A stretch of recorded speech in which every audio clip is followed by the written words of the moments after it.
প্রবেশ করবেন। বাবুস সালাম দিয়ে যখন প্রবেশ করবেন, মসজিদে ঢোকার নিয়ম বিসমিল্লাহ ওয়াসসালাতু ওয়াসসালামু আলা রাসূলিল্লাহ আল্লাহুম্মা আফতাহ লি আবওয়াব রাহমাতিক, আর ব্যাগের মধ্যে জুতাটা পিঠে ঝুলিয়ে রাখবেন। এরপরে আমরা সামনের দিকে অগ্রসর হব। আপনি ডানে বামে সামনে দেখবেন যে উপরে কোরআন শরীফের আয়াতগুলো, সূরা হুজরাতের আয়াতগুলো, হাদিসগুলো লেখা আছে। মানে এই দরবারে এসে কী পরিমাণ সম্মান রক্ষা করতে হয়, কী পরিমাণ শ্রদ্ধা রক্ষা করতে হয়, কী পরিমাণ আদব রক্ষা করতে হয়, এটা সব ওখানে লেখা আছে। ওখানে জোরে আওয়াজ করা যায় না, নিষিদ্ধ। ভিডিও করা তো দূরের কথা, একটা বেয়াদবি কাজ, এটি ঠিক নয়। তো আমরা ওখানে যাব এবং যাওয়ার পরে আমরা ওই গ্রিল দিয়ে যে ঢাকাটা না, ওইটা আমরা দেখব। প্রথম পিলার থেকে দ্বিতীয় পিলার পর্যন্ত পুরোটা খালি। ওই জায়গায় হযরত ঈসা আলাইহিস সালামকে দাফন করা হবে।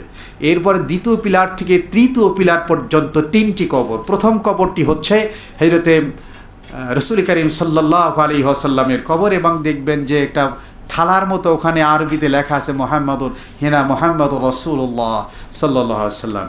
এখন জীবনের সর্বোচ্চ শ্রদ্ধা, সর্বোচ্চ ভক্তি, সর্বোচ্চ প্রেম, সর্বোচ্চ ভালোবাসা, সর্বোচ্চ একেবারে কলিজার নিংড়ানো মহব্বত উজাড় করে দিয়ে খুব আস্তে আওয়াজ করে রসুলের রওজায় গিয়ে বলতে হবে আসসালাতু ওয়াসসালামু আলাইকা ইয়া রাসূলুল্লাহ, আসসালাতু ওয়াসসালামু আলাইকা ইয়া হাবিবাল্লাহ, আসসালাতু ওয়াসসালামু আলাইকা ইয়া খাতামান নবিয়্যিন, আসসালাতু ওয়াসসালামু আলাইকা ইয়া রাহমাতাল লিল আলামিন।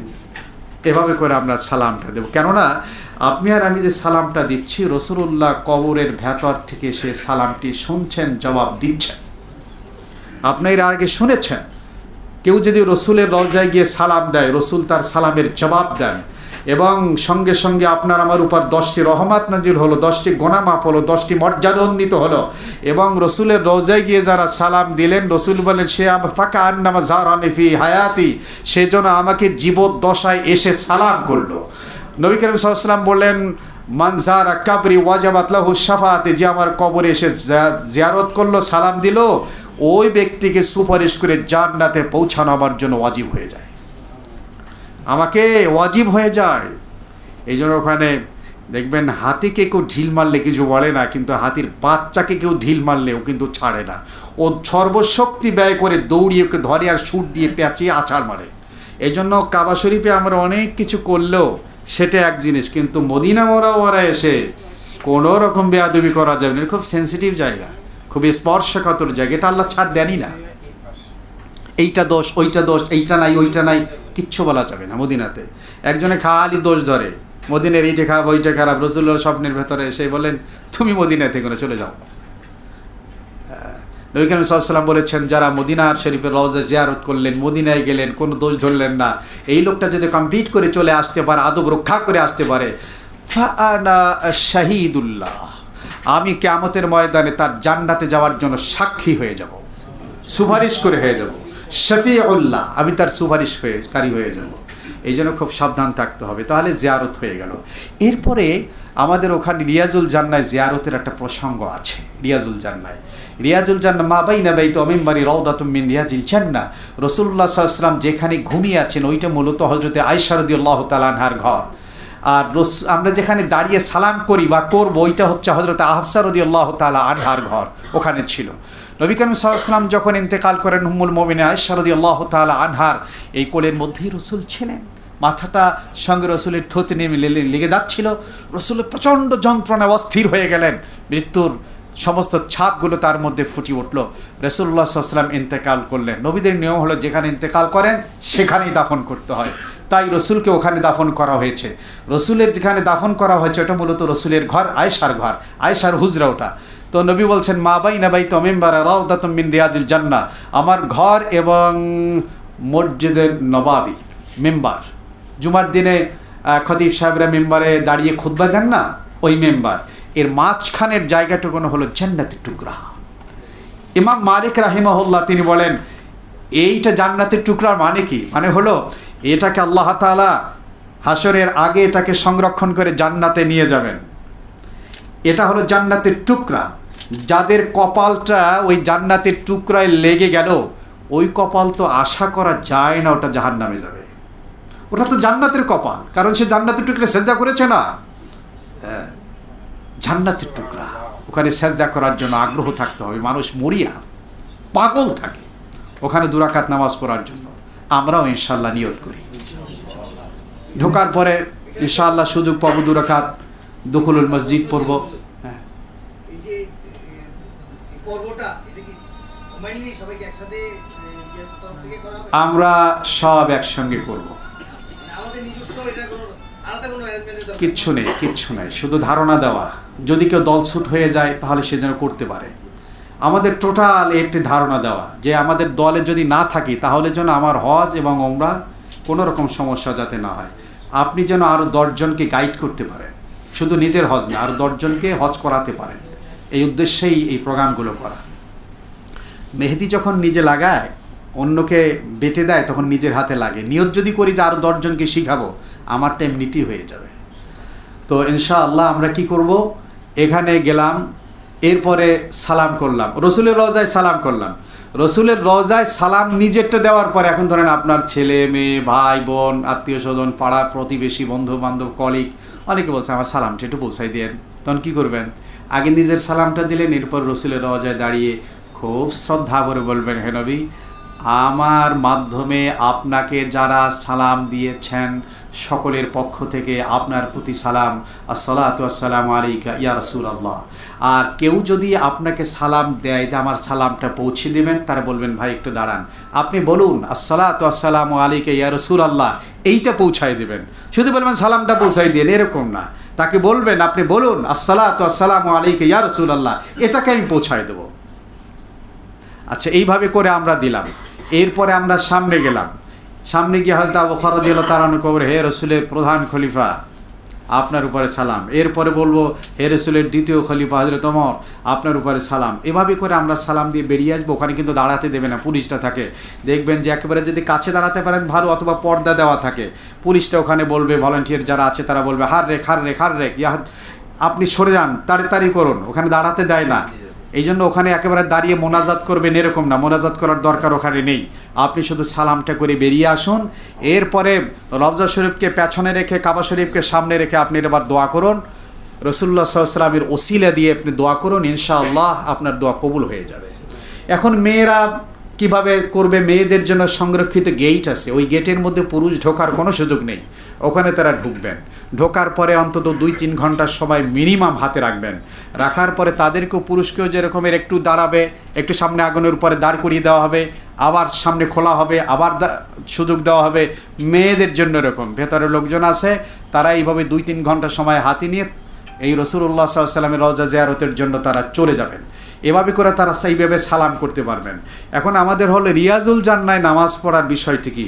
রিয়াজুল জান্নায় নামাজ পড়ার জন্য আপনাকে আপনার নামের উপরে আপনার গিয়ে অ্যাপস থেকে অনুমতি দিতে হয়, সেটা এজেন্সি করবে ইনশাআল্লাহ। এরপর অনেকে আছেন সচেতন, যারা অভিজ্ঞ আছেন, তারা নিজেরাও অনেক সময় তারা করে ফেলেন, সেটা করতে পারেন, কোনো অসুবিধা নাই। কিন্তু জামাতবদ্ধভাবে আমরা সাধারণত ওখানে জিয়ারতের জন্য যাই এবং ওখানে বসে কিছু কথাবার্তাও বলি। এমনও হতে পারে যে আমাদের জোহরের পরেই আমাদের সময়, অথবা দুপুর 12টার সময় প্রচণ্ড রোদের ভেতরে কিন্তু আমাদের ওখানে অনেকক্ষণ দাঁড়িয়ে থাকতে হবে, এটার জন্য মানসিক প্রস্তুতি গ্রহণ করতে হবে। আচ্ছা, যাই হোক, এরপরে আমরা কি করব, মেয়েদের ব্যাপারটিও ঠিক এই রকমের। রিয়াজুল জান্নাতকে জান্নাতে পৌঁছায় দেন, কপালটাকে যেন জান্নাতে পৌঁছায় দেন। কপাল জান্নাতে গেলে কি আর আমি বাকি থাকবো? হ্যাঁ, ওখানে চলে গেলাম। এরপরে আমরা কি করলাম, ওখান থেকে বের হয়ে আসলাম, রাসূলুল্লাহর রওজা শরীফ জিয়ারত করে বের হয়ে এসে আমাদের এখন কাজ হলো ইনশাআল্লাহ, রিয়াজুল জান্নাতে একবার নামাজ পড়লে তো আর পড়া সম্ভব হবে না সাধারণত, তো রসুলের রওজা শরীফ বারবার জিয়ারত করতে পারবেন। এরপরে মদিনায় যে কয়দিন থাকবো প্রতিদিন 5 ওয়াক্ত নামাজ বা জামাত পুরুষরা আদায় করব। আর মহিলারা যদি পড়তে চান তাদের জন্য সংরক্ষিত জায়গা আছে প্রায় পুরুষের সমান, তারা ওখানে গিয়ে পড়তে পারেন। এরপরে আমরা কিছু জিয়ারতের আরও জায়গা আছে, যেমন জান্নাতুল বাকি পুরুষদের জন্য ফজরের পরে এবং আসরের পরে খুলে দেওয়া হয়, আর মেয়েদের জন্য অবশ্য ওখানে যাওয়ার অনুমতি নেই। এরপরে হচ্ছে কোবা মসজিদ, এরপরে উহুদের ময়দান, খন্দকের যুদ্ধের জায়গা, এরপরে হচ্ছে সালমান ফার্সি রাদিয়াল্লাহু তাআলা আনহুর বাগান, এরপরে মদিনাতে অনেক জায়গা আছে, খন্দকের যুদ্ধ যেখানে হয়েছে, হ্যাঁ, তারপরে 2 কেবলার মসজিদ, এছাড়া প্রায় 150-র মতো ঐতিহাসিক স্পট আছে। এটা জায়গায় দেখার জন্য সম্ভব না, মোটামুটি মোটা দাগের কয়েকটি জায়গায় সাধারণত হাজিদেরকে দেওয়া হয়। আমরা এই বিষয় নিয়ে বিস্তারিত আলোচনা ওখানে করবো ইনশাল্লাহ, যেহেতু রেগুলারই তো আমাদের আলোচনা হবে। আল্লাহ তাআলা তৌফিক দান করুন। এইভাবে করে হ্যাঁ, আপনার এখানে 4টা বাক্যের কোনো নির্ধারণ নেই। 4 দাও। হ্যাঁ জুলফিকার, 4 দাও। এখানে একটি চেয়ার আছে, এই চেয়ারটা নিয়ে দাও। সামনে একটি চেয়ার আছে।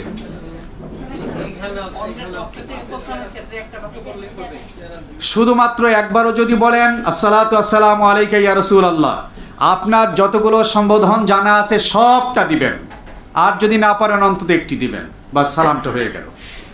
এইভাবে করে ইনশাআল্লাহ আমরা সালাম শেষ করলাম।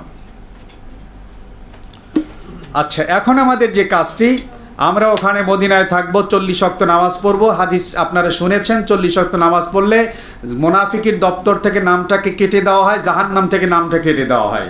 কিন্তু সব নফলের আওতায়, সব কোনো কারণে যদি কেউ না পড়তে পারেন, এনে খুব হতাশ হওয়ার কিছু নেই, হজের সঙ্গে এটা সম্পৃক্ত নয়। আচ্ছা, এরপরে হচ্ছে রিয়াজুল জান্নায় নামাজ পড়া, এটা জরুরি, নফল, কিন্তু অনেক ফায়দা আছে। কোনো কারণে কেউ যদি রিয়াজুল জান্নার নামাজ পড়তে নাও পারেন, এতে হজের কোনো ক্ষতি নেই। আল্লাহ পাকের কাছে দোয়া করতে থাকবেন।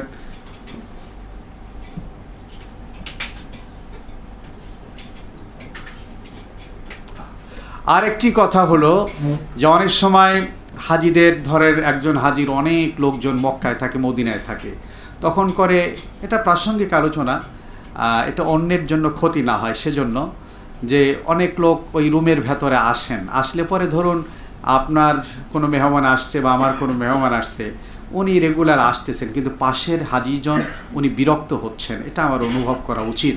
এই জন্য আমার মেহমানের কারণে, আমার লোকজনের কারণে যেন কেউ কষ্ট না পায়, এটা খেয়াল রাখা উচিত। এই জন্য রিসেপশন থেকে তাদেরকে কথা বলে বিদায় দিতে পারলে খুব ভালো হয়, খুব ভালো হয়। আমাদের মেহমানদেরকে আমরা রিসেপশন থেকে বিদায় করে দেবো, এইটা নিয়ত করি। আর রুমের ভেতরে নেওয়ার দ্বারা অন্য হাজিদের কিন্তু ক্ষতি হয়, ঘুমের ডিস্টার্ব হয়, এই বিষয়টা আমরা খেয়াল রাখার চেষ্টা করি। আল্লাহ তৌফিক দান করুন। আচ্ছা, এইভাবে করে আমাদের মদিনার 10টা দিন চলে গেল। মদিনায় 10 দিন হয়ে গেলে আবার আমরা জিলহজের 5 তারিখ অথবা 6 তারিখ অথবা 7 তারিখ আমরা চলে আসব মক্কাতুল মুকাররমায়। মক্কাতুল মুকাররমায় আসার পরে আমাদের এবার ওমরার পর্বটি কিন্তু হয়ে গেছে, মনে আছে তো আমাদের, প্রথম শেষ। এখন হলো হজ পর্ব। এখন মদিনার থেকে যখন রওনা করব, আমাদের জুল হুলাইফা নামক একটা মিকাত পড়বে, জুল হুলাইফা নামক মিকাত। এই মিকাত থেকে রাসূলুল্লাহ সাল্লাল্লাহু আলাইহি ওয়াসাল্লাম নিজেও ইহরাম বেঁধেছেন।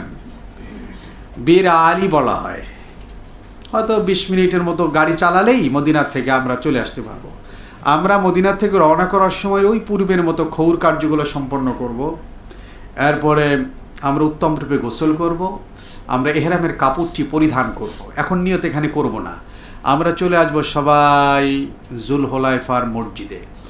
ওই জুল হুলাইফা মসজিদে এসে পুরুষের জন্য আলাদা নামাজের জায়গা, মেয়েদের জন্য আলাদা নামাজের জায়গা, যার যার জায়গা আমরা চলে যাব।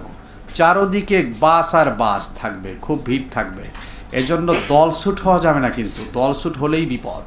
খুঁজে পাওয়া যাবে কিন্তু অনেক কষ্ট হবে। আমার কারণে 50টি লোক কষ্ট পাবে, এটা তো হয় না। আচ্ছা, যারা ধরুন আমি একটু স্লো আছি, আমাকে একটু বেশি আগাতে হবে, আর যারা বেশি দ্রুত আছে তারা একটু কমাতে হবে। এভাবে করে একটা মধ্যম গতিতে আমাদের কাফেলা চলবে ইনশাআল্লাহ।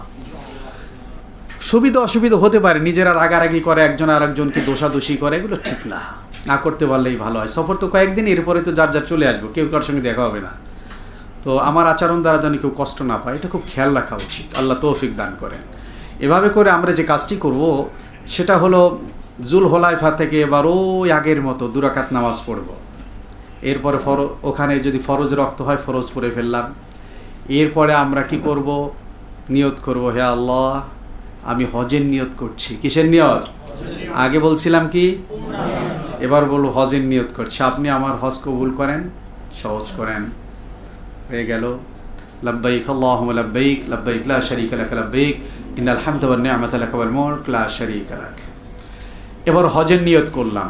যদি সময় বেশি থাকে যে না মিনায় রওনা হওয়ার আগে 2-3 দিন সময় আছে, সেখানে যদি কেউ মনে করেন যে না আমি আর একটা ওমরা করবো, করতে পারেন। তবে আমাদের অ্যাডভাইস হচ্ছে আপনি ওমরার নিয়তটা না করাই ভালো, একসঙ্গে হজের নিয়ত করুন। কারণ এখন প্রচণ্ড ভিড়। আপনি যখন আসতেছেন, আমরা যে 13 তারিখে যাচ্ছি ওই সময় খালি পাবো, ইচ্ছা করলে আপনি হাজরা আসওয়াদ চুমো খেতে পারবেন। কিন্তু আমরা যখন মদিনার থেকে আসবো ওই সময় হলো প্রচুর রাশ, একেবারে ভিড়। ওই সময় নতুন করে ওমরা করাটা আমাদের জন্য একটু কষ্ট হবে। তো সেজন্য এই যে তামান্না থাকে যে চুমা খাবো, কিন্তু প্রথম তো আপনি ইহরাম করার সময় এটা করতে না করেন যে এখানে নফল তওয়াব যখন করবেন তখন আপনার চুমো খাবেন, মুলতাজিম দড়ায় ধরবেন, তারপরে আপনার গিয়ে নফল তওয়াফের সময় হাতিমে কাবায় নামাজ পড়বেন। এগুলো নফল তওয়াফ করলে ভালো হয়, কারণ দলবদ্ধভাবে যখন আমরা করব আপনি ওখানে যাবেন, আপনার অনেক সময় লাগবে।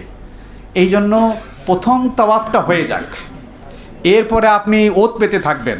কি করবেন? ওত পেতে থেকে আপনি চিন্তা করবেন আজকে আমি হাজরা আসওয়াদ চুমা খাবো, আজকে আমি মুলতাজিম জড়ায় ধরে দোয়া করব, আজকে আমি হাতিমে কাবায় নামাজ পড়বো, মানে কাবার ভিতরে নামাজ পড়বো। আমরা তো আর রাজাও না বাদশাও না, আমাদেরকে তো ঢুকতে দেবেন ওখানে। এই জন্য আমরা আল্লাহর কাছে রাজা বাদশা হইতে পারলেই লাভ, কথা ঠিক কি না? আমরা হাতিমে কাবায় নামাজ পড়বো ইনশাআল্লাহ। সময়টা মানে ওইখানে গেলে পরে সময়টা নাকি তো শেষ করে না, তাওয়াফের মধ্যেই করতে পারবেন, তাওয়াফের মধ্যে। তবে মনে রাখবেন হাতিমে কাবায় যখন ঢুকলেন, ঢোকার সময় ধরেন বাম দিক দিয়ে ঢুকছেন আর বের হওয়ার সময় ডান দিক দিয়ে বের হয়েছেন, তো মাঝখানে যদি কিছু জায়গায় আপনি তওয়াফ করতে না পারেন হাতিমে কাবার বাহিরে, তাহলে কিন্তু আমার তওয়াফ ওটা হবে না। এই জন্য যেখান থেকে ঢুকছেন একটু পেছন থেকে ব্যাক করে আপনি তওয়াফটা শেষ করবেন। মাঝখানে 1 ইঞ্চি ফাঁকা থাকলে আপনার তওয়াফ হবে না ওইটা। আচ্ছা, নানাবিধ আমাদের জুজি এবং পৃথক পৃথক ছোট ছোট মাসলা আছে, এটা তো আমরা বলবোই ইনশাআল্লাহ। আমাদের রেগুলার যেহেতু তালিম হবে, আমরা এখন হজটা কীভাবে করব, যেহেতু অফিসিয়াল কিছু কথাবার্তা আছে ওটা বলবেন। আমি কয়েক মিনিটের মধ্যে অতি সংক্ষিপ্ত পরিসরে আমি হজটাকে শেষ করে দিচ্ছি। এখন আমাদের হজ কিভাবে করতে হবে? হজটা করতে হবে এইভাবে, আমরা হজের এহরাম বেঁধে আসলাম, আসার পরে মক্কায় আবার আমাদের যে হোটেল দেওয়া হবে সেখানে আমরা উঠলাম। আশা করি মক্কায় দূরের বাড়ি যেখানে আমাদের দেওয়া হচ্ছে সেখান থেকে হেঁটে এসে আমরা রেগুলার নামাজ পড়তে পারবো। এরকম জায়গায় যতটুকু জানি হোটেল ভাড়া করা হয়েছে আলহামদুলিল্লাহ, হেঁটে আসার পথই। কারণ এখানে রেগুলার হাজির ওখানে এর চাইতেও বেশি দূরে থাকে। তো যারা সাফায় থাকবেন তারাও যেখানে হোটেলে থাকবেন হেঁটে আসতে পারবেন, অন্যরাও হেঁটে আসতে পারবেন যারা মেসফালায় থাকবেন। তা আমরা ওই সময়টা দেখুন, কারণ হজ করার পরে কিন্তু আমাদের অনেকেই অনেক দুর্বলতা কাজ করে, অনেকের কিছুটা অসুস্থতা লেগে যায়। এই জন্য ওই হজের পরে আবার ওখান থেকে এসে অনেক সময় তোয়াফ সাই করতে মনেও চায় না, শরীরটায় আর দেয় না। হজের মধ্যে তো একটা কষ্ট আছে, মানসিক প্রস্তুতি নেওয়া। আমরা ওই জিল হজ মাসের ধরুন 5 তারিখ অথবা 6 তারিখ, কারণ 7 তারিখে তো আমরা চলে যাব রাত্রবেলায় মিনায়, তো 5 তারিখ অথবা 6 তারিখ আমরা মদিনা শরীফ থেকে আসবো। আসার পর হয়তো 1 দিন অথবা 1.5 দিন এরকম সময় থাকবে মাঝখানে, এর মধ্যে আমরা চলে যাব মিনার উদ্দেশ্যে। যেহেতু আমাদের ওমরার এহরাম বেঁধে এসেছি জুলহলাফা থেকে, এখন ওই বইতে লিখিত যে গাইডলাইন দেওয়া আছে আমি মিনায় কী কী নিব, স্কুল ব্যাগটা নিব আর ওই যে পাতলা ব্যাগটা নিব, ওর মধ্যে কী কী নিব এটা নেওয়া আছে। আমরা ওই অনুসারে ইনশাআল্লাহ আমরা মিনায় যাওয়ার জন্য তৈরি হই। মিনায় যাওয়ার আগে এজেন্সি আমাদেরকে কার্ড দিবে, বেল্ট দিবে, মিনার তাঁবু দিবে, কত নম্বর তাঁবুতে আমরা উঠব এইটা দিবে। এইগুলো নিয়ে আমরা গলার মধ্যে আমাদের আইডেন্টি কার্ড মানে আইডি কার্ড থাকবে, ওই কার্ডগুলো ঝোলানো থাকবে। আমরা এগুলো নিয়ে ইনশাআল্লাহ এবার রওনা করব কোথায়?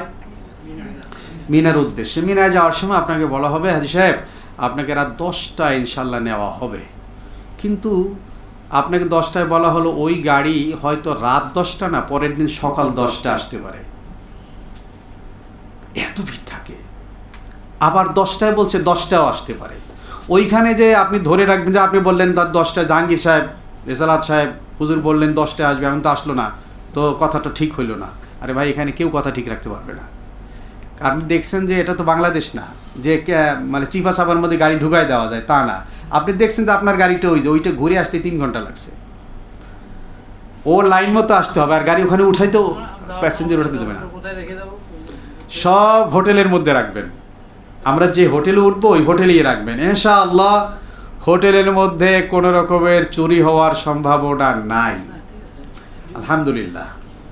তো আমরা এভাবে করে কি করব, চলে যাব। আমরা গাড়িতে উঠলাম, গাড়িতে ওঠার সময় কিন্তু একই বিধান, আমরা আগে মেয়েদেরকে, বৃদ্ধদেরকে, অসুস্থদেরকে প্রাধান্য দিব, এরপরে আমরা একটু পেছনে যাব। এখন নওজোয়ান ভাইরা যদি আমার উপর রাগ করেন যে উনি শুধু ওনাদের কথা বলেন, তো আসলে বিষয়টা হলো যে ওনরা তো ধরেন আমার বাবা যদি বৃদ্ধ হতো, আমার মা যদি এরকম হতো, আমার বোন যদি, আমার স্ত্রী যদি এরকম হতো, তাহলে আমি কি করতাম? এই একটু দরদ নিয়ে আর কি কাজ করা। এই তো এইভাবে করে আমরা কি করব, আমাদের মক্কা থেকে মিনার উদ্দেশ্যে রওনা করব। মিনার তাঁবুতে যাব, ঝান্ডা থাকবে, পতাকা থাকবে, সামনে পেছনে গাইড থাকবে, একেবারে দেখে দেখে আমাদের তাঁবুর ভেতরে যাব। তাঁবুর ভেতরে গিয়ে একটু সংকীর্ণ জায়গা, ওই বললাম না নবজাতক বাচ্চার মতো একটা ছোট্ট বালিশ দেবে আর চায়না সাইজের একটা তোষক দেবে। তো ইদানিং কিছুটা ওরা বর্ধিত করেছে, কিছুটা আগের চাইতে, এটা ভালো লক্ষণ। তো আলহামদুলিল্লাহ টয়লেটের অবস্থাও আগের চাইতে ভালো হয়েছে এখন। আচ্ছা, এরপরে আমরা ওখানে গেলাম। মনে রাখবেন, মিনায় মানুষ হারায়, মুজদালেফায় মানুষ হারায়, আরাফায় মানুষ হারায়। তবে মিনায়, মুজদালেফায়, আরাফায় মানুষ হারালে পাওয়া তো যায়, অনেক কষ্ট হয়। আর রোদটা তো ইদানিং বুঝতে পারি, যারা ইদানিং আমরা বুঝতে পারি রোদ, ওখানকার আবহাওয়াটা কি। বাংলাদেশে যদি এই হয়, আর ওইখানে কি হবে? সেদিন চুয়াডাঙ্গে গেলাম, নামা যায় না রাস্তায়, এত রোদ, ঢাকার চাইতে বেশি সর্বোচ্চ তাপমাত্রা। তাহলে ওখানে এই সময় যদি কেউ হারায় যায়, বিশ্বাস করেন অনেক কষ্ট হয়, অনেক কষ্ট। এই জন্য আমি আপনাদেরকে বিনীত অনুরোধ করব, আমরা সবাই দলের সঙ্গে লেগে থাকবো, দল ছুট হব না ইনশাআল্লাহ। আপনাকে পাওয়া যাবে কিন্তু অনেক কষ্ট হবে। আমি চাই না এই কষ্টটা আমাদের কাফেলার কারো হোক, কোনো কাফেলার কারো হোক। কারণ রাস্তায়, মিনায়, আরাফায়, মুজদালেফায় ওই পাথর মারতে যাওয়া আসার পথে মানুষ হারায় যায়, আহারে রোদ, এর মধ্যে বৃদ্ধ মানুষগুলোর অনেক কষ্ট হয়, হারিয়ে গেলে এর কষ্টের শেষ থাকে না। এই জন্য আমরা চেষ্টা করব সব জায়গাগুলোতে একসঙ্গে থাকবো। আপনারাও দয়া করে একটু সহযোগিতা করবেন ইনশাআল্লাহ। এরপরে আমরা যেটা করব, মিনায় গেলাম, মিনায় জিলহজের 7 তারিখে পৌঁছলাম। পৌঁছানোর পরে মিনায় জিলহজের 7 তারিখে পৌঁছানোর পরে যখনই পৌঁছি, আপনি হয়তো 11টায় পৌঁছতে পারেন, আবার রাত 4টায়ও পৌঁছতে পারেন, আবার সকাল 8টায়ও পৌঁছতে পারেন। যখনই পৌঁছি আমরা ওখানে থাকলাম। মিনায় থাকার পরে আমাদের কাজ হলো তাঁবুর মধ্যে জামাতে নামাজ হবে, তালিম হবে এবং হজের মাসআলা মাসাইলগুলো আলোচনা হবে। মিনার ঐতিহাসিক প্রেক্ষাপট, মিনার সংশ্লিষ্ট ইতিহাস, কোরআন হাদিসের মধ্যে যা আছে সেগুলো আলোচনা হবে। রাসূলুল্লাহ সাল্লাল্লাহু আলাইহি ওয়াসাল্লাম এই মিনাকে কী পরিমাণ গুরুত্ব দিয়েছেন, দাওয়াতি কাজের ক্ষেত্রে মিনার গুরুত্ব কতটুকু, এই বিষয় নিয়ে আমরা অনেক আলোচনা ওখানে গিয়ে করব। আমাদের তো কোনো ব্যবসাও নেই, চাকরিও নেই, ডিউটিও নেই, কাজ তো একটাই, কি বলেন? আমরা ওটা এখানে করব। আর আল্লাহর মেহেরবানি সবাই এক জায়গায়, সব আলহামদুলিল্লাহ গায়ে গায়ে লেগে থাকতে হবে, বুঝছেন না? ওখানে গিয়ে আপনার যখন শুয়ে পড়বো না, তখন একজনের গায়ে আরেকজন লেগে যাবে, এইরকম অবস্থায় লেগে থাকতে হবে। আল্লাহ তাআলা আমাদেরকে মিল মহব্বত বাড়ায় দেন। এরপরে আমরা জিলহজ মাসের 8 তারিখ, মনে রাখতে হবে আরবিতে রাত আগে আসে, আরবিতে রাত আগে আসে, দিন পরে আসে। আচ্ছা, দিন পরে আসে। ধরুন আজকে কিন্তু শাওয়াল মাসের 24 তারিখ, অর্থাৎ গতকালকে সন্ধ্যা থেকে 24 তারিখ শুরু হলো, সূর্য অস্তে চলে যাবে, 25 তারিখ শুরু হয়ে যাবে। আমরা সব এহরাম পরা অবস্থায়, এহরাম পরা অবস্থায় আপনি যদি মনে করেন যে 20 বার গোসল করবেন, তাও জায়েজ আছে। এহরাম পরা অবস্থায় যদি মনে করেন 20 বার টয়লেটে যাবেন, তাও জায়েজ আছে, কোনো অসুবিধা নাই, সহজ, জটিল বানানোর কোনো সুযোগ নেই। আচ্ছা, আমরা এইভাবে করে,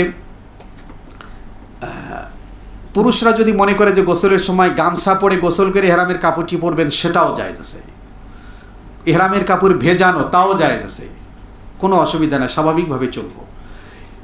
আমরা মিনায় যখন যাব, মিনায় থাকা অবস্থায় ওই রাতটাই কিন্তু আমাদের একটু থাকতে হবে কষ্ট মষ্ট করে, আর ওই সময়টা খুব বেশি ঝগড়া হয়।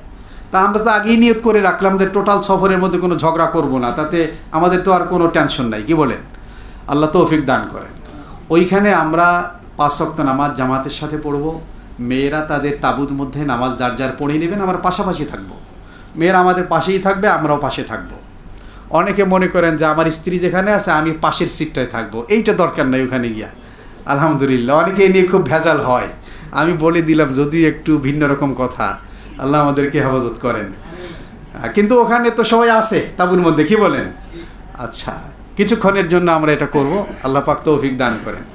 এরপরে আমরা তাঁবুর মধ্যে থাকা অবস্থায় যে কাজটি করব, হারায় যায় কোথায়? টয়লেটে গিয়া। হারায় কোথায়? টয়লেটে। এই জন্য টয়লেটে যাওয়ার সময় নারীরাও পুরুষরাও 2-3 জন সচেতন সাথী নিয়ে যাব যে আমার তাঁবুটা কোন পাশে, আমি টয়লেটে গেলে আমার তাঁবু কোন দিকে পড়ে, এটা একটু রেকি করতে হবে। হ্যাঁ, হারায় যায়। অনেক সচেতন জ্ঞানী মানুষরাও কিন্তু হারায় যায়। শুধু যে অশিক্ষিত এবং সাধারণ মানুষ হারায় তা না, কিন্তু আমাদের খুলনার একজন প্রিন্সিপাল ছিলেন কলেজের, উনি দেখলাম নিজে স্ত্রী সহ গিয়েছেন এবং খুব পুরানো হাজি, ওনার নিজের উপর খুব ওভার কনফিডেন্স আছে। আমি খুব ভালো কথা, কিন্তু মিনায় আসার সময় আরাফাত থেকে মুজদালিফা থেকে যখন হয়ে আসলাম, ওনাকে দিনের বেলার পাইটেই দেয়। অনেক রাত্রে আসছেন। বললাম, প্রিন্সিপাল সাহেব আপনি এত দেরি করলেন? বলো, হুজুর ঘুরছি সব এইখান থেকে, কিন্তু রুই তাঁবুটাই চিনতে পারলাম না। বুঝছেন না, এরকম হয়। এই জন্য শুধু যে অশিক্ষিত এবং সাধারণ হাজিরা যে হারান তা না, অনেক শিক্ষিত সচেতন লোকেরাও কিন্তু হারিয়ে যায়। এই জন্য নিজের উপর খুব বেশি বিশ্বাস রাখার দরকার নাই, আল্লাহর রহমতের উপর আস্থা রাখুন, দোয়া করুন সহজকরণের জন্য। আমরা এভাবে করে কি করব, ওখানে মিনায় থাকবো। মিনায় থাকার পরে আমরা 8 তারিখ রাত্রে আবার রওনা দেবো, আরাফার ময়দানে যাব। আমরা কি করব? 7 তারিখ দিবগত রাত্রে তো আমরা 8 তারিখে গেলাম মিনায়। মিনায় সারাদিন 8 তারিখে থাকলাম। এরপরে যে সন্ধ্যাটা আসলো এটা হলো 9 তারিখের। এই 9 তারিখে আবার আমরা গাড়িতে উঠবো। এখন মিনায় রওনা দেওয়ার জন্য মক্কা থেকে যতটুকু সহজ ছিল, এখন কিন্তু আর একটু কঠিন হয়ে গেল, আস্তে আস্তে কঠিন হচ্ছে। এখন কিন্তু এই মিনার থেকে যে আমরা আরাফায় যাব, বাসে উঠব, এই বাসে ওঠাটা আগের মতো না। কারণ এখন সব মোয়াল্লেমের লোকজন এক জায়গায়। আপনার মোয়াল্লেমের আন্ডারে 5,000 লোক আছে, 5,000 লোকের সঙ্গে আপনি এখন আছেন। এই জন্য এখন কি করতে হবে, এই গাড়ি আসছে আসছে আসছে, এই এদিকে ওই ওদিকে ইত্যাদি করতে গিয়ে আপনাকে কয়েক ঘন্টা রাস্তায়ও দাঁড়িয়ে থাকার সম্ভাবনা হতে পারে। আশা করি হয় না, আমরা সাধারণত বলি আপনার তাঁবুর মধ্যে থাকেন, যখন হয় তখন আমরা বলবো। তারপরেও কিছু দৌড়ঝাঁপ এদিক সেদিক করা লাগতে পারে। আচ্ছা, এই জন্য মানসিক প্রস্তুতি থাকা দরকার। এরপর আল্লাহ তাআলার মেহেরবানি আমরা আরাফার ময়দানের উদ্দেশ্যে বাসে চড়তে পারবো। বাসে চড়ে একই বিধান, মেয়েদেরকে, বয়স্কদেরকে, অসুস্থদেরকে প্রাধান্য দেওয়া। এইখানে যদি আমি সিট না পাই তাহলে আমার মনে কোনো দুঃখ থাকতে পারবে না, আমি দাঁড়িয়ে থাকার জন্য নিয়ত করবো ইনশাআল্লাহ। আর যদি কিছু সিট পেয়েই যাই তাহলে আমাদের কাফেলার মধ্যে বা অন্যদের মধ্যে যারা আছে তাদেরকে বসতে দিলাম। আমি একদিন সচকে দেখলাম একজন নওজোয়ান সিটের মধ্যে বসে এরকম মোরাকাবা করতেছে। মোরাকাবা কেন করলেন? কারণ তার পাশে একজন বয়স্ক মহিলা দাঁড়িয়ে আছে, সে দাঁড়াতে পারছে না, বসে পড়তেছে। এখন উনি যদি চক্ষুটা শুধু খোলে তাহলে তো মোরাকাবা করার সুযোগ নেই, ওনাকে বসতে দেওয়া লাগবে। এই জন্য নিচের দিকে এই যে মোরাকাবা করছে আর চোখ ফিরায়, আমি তো মাঝে মাঝে দেখতেছি এই জাতীয় মোরাকাবা কিন্তু জায়েজ না। হ্যাঁ,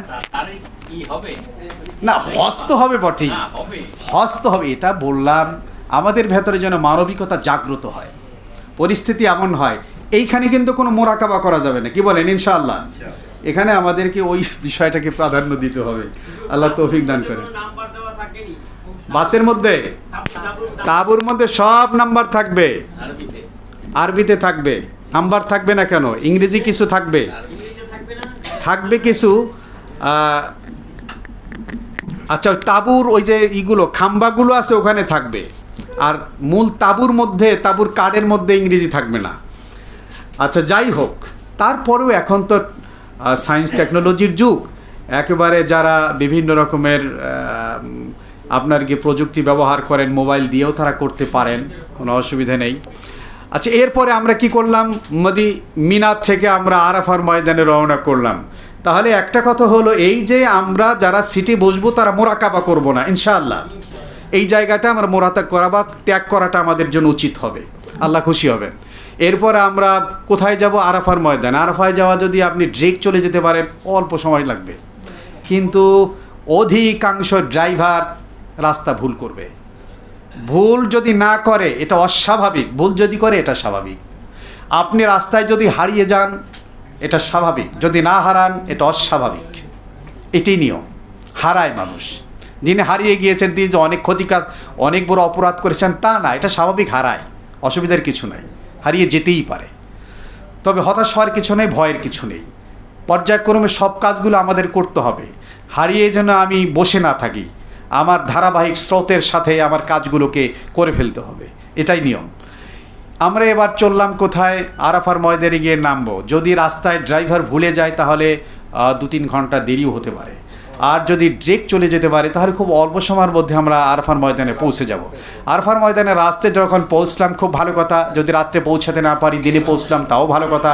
যখনই আল্লাহ পাক নেন তখনই আমরা পৌঁছবো, আমার নিজের ইচ্ছায় পৌঁছতে পারবো না। ওখানে যাওয়ার পরে এখন তো মাশাআল্লাহ 2016 সাল থেকে আরাফার ময়দানের তাঁবুগুলোকেও ক্ষুদ্র পরিসরে হলেও ওরা এসি করে দিয়েছে, এখন তো এয়ার কুলার এসি দিয়ে সব জায়গায় ভরে দিয়েছে আলহামদুলিল্লাহ। আগেকার মতো নেই, আগে তো এই কয় বছর আগেও আমরা দেখলাম, 2-4 বছর আগেও একেবারে মাথা থেকে ঘামতে ঘামতে ঘামতে ঘামতে অস্থির হয়ে যাওয়া লাগতো। আলহামদুলিল্লাহ এখন এসি আছে, এয়ার কুলার আছে, আল্লাহ পাক আপনাদের জন্য সহজ করে দিয়েছেন। এখন আরাফার ময়দানে এসি, যেটা চিন্তাই করা যেত না আগে, এই 2-4 বছর আগেও চিন্তা করা যেত না, আল্লাহ পাক সহজ করে দিয়েছেন।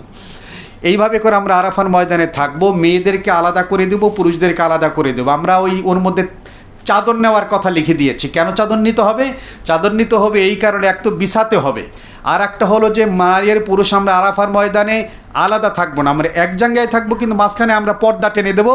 কারণ মেয়েরাও তো তারা একটু খোলামেলা চলতে চায়, কতক্ষণ এইভাবে থাকতে পারে, তো তারাও যেন পুরুষের চোখের আড়ালে থাকতে পারে, পুরুষরাও যেন নারীদের চোখের আড়ালে থাকতে পারে, এই জন্য মাঝখান থেকে আমরা পর্দা টেনে দেবো, থাকবে এক জায়গায়। আচ্ছা ভালো কথা। এরপরে আরাফার ময়দানে গিয়েও মানুষ প্রচুর হারায়, প্রচুর হারায়। আপনি দেখবেন যে মানুষ হারিয়ে হতাশ হয়ে কাঁদছে, কষ্ট পাচ্ছে। ওইখানেও হারায় কোথায়? টয়লেটে গিয়ে। এই জন্য টয়লেটে আমরা কয়েকজন একসঙ্গে যাব ইনশাআল্লাহ। রাত্রে যদি যাই, রাত্রে থাকলাম, সকালবেলায় যেহেতু 9 তারিখের ফজর থেকে 13 তারিখ আসর পর্যন্ত একটা তাকবীর বলতে হয়, আল্লাহু আকবার আল্লাহু আকবার লা ইলাহা ইল্লাল্লাহু আল্লাহু আকবার আল্লাহু আকবার লিল্লাহিল হামদ। এরপর আবার আমাদের তালবিয়া পড়তে হবে, কারণ তালবিয়াই তো আমাদের প্রধান কাজ। আমরা তালবিয়া পড়তে থাকবো। এভাবে করে ফজরের নামাজ হয়ে গেলে পরে আমাদের কিছু খাবার থাকলে খেয়ে, কিছু শুকনো খাবার, ভারী খাবার করা যাবে না, কারণ হলো পায়খানা পেশাবের জরুরত যত কমানো যাবে তত আরাম হবে, আর যত খেতে পারবো তত ওই দিকে আমাদের যেতে হবে। এই জন্য আমরা ওই দিকটায় যাওয়া থেকে যতটা দূরতে থাকতে পারবো তত আমাদের জন্য আরাম হবে। কারণ দাঁড়িয়ে থাকতে হবে, আপনি অজু করতে যাবেন, ইস্তিনজা করতে যাবেন, পেশাব করতে যাবেন, ওখানে দাঁড়িয়ে থাকতে হবে 1 ঘন্টা, 1.5 ঘন্টা, আধা ঘন্টা। এই সময়টা তো অনেক সময় রোদের মধ্যে দাঁড়ায় থাকতে হয়, খুব কষ্ট হয়। এই জন্য যতটুকু কয়েকটা দিন তো একটু নিজেকে আত্মসংযমী হতে হবে, আল্লাহ তৌফিক দান করেন। আমরা এরপরে ওখানে থাকলাম, জোহরের আগ পর্যন্ত মূলত কোনো কাজ নেই আনুষ্ঠানিক। জোহরের পর থেকে একেবারে মাগরিবের আগ পর্যন্ত মূলত আমরা ওখানে অবস্থান করব। জোহরের আগ পর্যন্ত আমাদের কী কী কাজ? জোহরের আগ পর্যন্ত কাজ হলো ফজরের পর একটা ঘুম দিতে হবে। কারণ হলো জোহরের পরের থেকে আমাদের আল্লাহর কাছে চোখের পানি ছাড়তে হবে, কান্নাকাটি করতে হবে, মাপ চাইতে হবে। এই জন্য তো এখানে আসছি। আল্লাহ পছন্দ করেন বান্দা যখন এখানে একেবারে উস্কো খুস্কো চুল নিয়ে ধুলে ধূসরিত অবস্থায় আল্লাহর কাছে চোখের পানিগুলো ছাড়ে, আল্লাহ বড় খুশি হয়ে যায়, শয়তান বড় নারাজ হয়ে যায়। আমাদের তো কান্নাকাটির সময় সামনে চলে আসতেছে, এই জন্য প্রস্তুতি নিতে হবে না, এই জন্য ঘুমাতে হবে। এরপরে নাস্তার ব্যবস্থা হবে, খানার ব্যবস্থা হবে ইনশাআল্লাহ। মুআল্লিমের তরফ থেকে খানাও দেওয়া হবে, ওটা আপনার টাকার খানা, কিন্তু ওরা অ্যারেঞ্জ করছে, আপনি মুআল্লিমকে টাকা দিয়েছেন, নাস্তা দেবে তারা। এরপরে ওখানে রাস্তাঘাটে যত্রতত্র বিভিন্ন রকমের ফল, ফ্রুট, জুস, ছাতা ইত্যাদি ইত্যাদি নানাবিধ জিনিস ওখানে হাদিয়া দেয়। এই হাদিয়ার জিনিসগুলো দেখবেন পানি, কার্টুনকে কার্টুন পানি দিচ্ছে। এই হাদিয়াটা গ্রহণ করার মধ্যে কোনো অসম্মান নেই, এটা হাজিদের সম্মানেই দিচ্ছে, কিন্তু গ্রহণ করার ক্ষেত্রে অনেক সময় কিছুটা হুড়োহুড়ি লেগে যায়। তো এইটা অসম্মানের কিছু নেই। তবে আমরা আরেকটা কথা বলবো, পাশাপাশি অনেকে যে কাজটি করেন, অনেক হাদিয়ার ধরেন এই যে আপনার গিয়ে লাবান, কিছু জুস, পানি ইত্যাদি খাবার, এগুলো খুব বেশি পরিমাণ গ্রহণ করে এবং ব্যাগের মধ্যে জমা করে। এই ডিপোজিট করার কোনো দরকার নাই, এটা সমস্যা আছে। কারণ হলো যখন মুজদালিফা থেকে আরাফায় যাবে না, আরাফাত থেকে যখন হাঁটা লাগবে তখন তো 1 কেজিতে 2 কেজি হয়, 3 কেজি হয়, কি বলেন? তখন তো পিঠ বাঁকা হয়ে যায়, কারণ যে ব্যাগটা নিতে হবে ওটা তো পাতলা, একেবারে পিঠ টিট একেবারে দাগ পড়ে যায়। এই জন্য যত সম্ভব কম সামানে নিতে হবে। অনেকে আছে এরকমের, জান যা কিন্তু মাল যাবে না, এরকম যেন না হয়। আমরা একটু কম মালই নেব ইনশাআল্লাহ, কি বলেন? আল্লাহ তৌফিক দান করেন। আমরা এইভাবে করে ওখানে আমাদের ভাগ্যে যা আছে আমরা ওটা খেয়ে নিলাম। তবে খাবার ব্যাপারে এখানেও সংযমী হতে হবে। আলহামদুলিল্লাহ ওখানে গরম গরম খাবারের ব্যবস্থাও হবে। আগে খাবারের কষ্টটা হতো, আপনাদের আল্লাহ তাআলা সহজ করে দিয়েছেন, খাবারের কষ্টটা এখন আর হবে না ইনশাআল্লাহ। ইনশাআল্লাহ এইভাবে করে জোহরের আগে যদি সম্ভব হয় একটু গোসল করে নিলেন, কষ্ট হবে গোসল করতে, এরকমভাবে সুন্দর ব্যবস্থাপনা থাকবে না। হ্যাঁ, ওই কোনো রকমের পানি পুনি কাকি যেরকম গোসল করে ছিটা ছুটা দিয়ে গোসল করতেও পারেন, নাও করতে পারেন, কোনো সমস্যা নেই। জোহরের ওয়াক্তের আগেই, জোহরের ওয়াক্ত যখন শুরু হয়ে যাবে তখন থেকে আরাফার ময়দানে আমাদের অবস্থান করাটা ফরজ। পরের দিন, পরের শোভে সাদেক পর্যন্ত। যেমন কোনো রোগী যদি হয়, অসুস্থ যদি হয়, অ্যাম্বুলেন্সে করে তাকে আরাফার ময়দানের ভেতর থেকে 1 মিনিটের জন্য হলেও ঘুরিয়ে নিতে হবে, তা না হলে হজ হবে না। ঘুরিয়ে নেয় তারা। এজন্য এখন আরাফার ময়দানের ওয়াক্ত শুরু হয়ে গেল দ্বিপ্রহরের পর থেকে, জোহরের ওয়াক্ত থেকে। আমাদের থাকতে হবে ওখানে মাগরিব পর্যন্ত। কিন্তু জোহর এবং আসরের নামাজ আমরা সাধারণত একসঙ্গে পড়ে নিব অথবা আলাদা আলাদা পড়ে নেব। আরাফার ময়দানে ইবাদত বন্দেগী, কান্নাকাটি, তওবা ইস্তেগফার বাদ দিয়ে অনেকে শুধু ঝগড়া করে, নামাজ 4 রাকাত পড়বো না 2 রাকাত পড়বো, একসাথে পড়বো না 2 সাথে পড়বো। তা আমাদের কথা হলো কোনো ঝগড়ায়ও যাব না। কেউ যদি 4 রাকাত পড়তে চায় পড়ুক, কেউ যদি 2 রাকাত পড়তে চায় পড়ুক।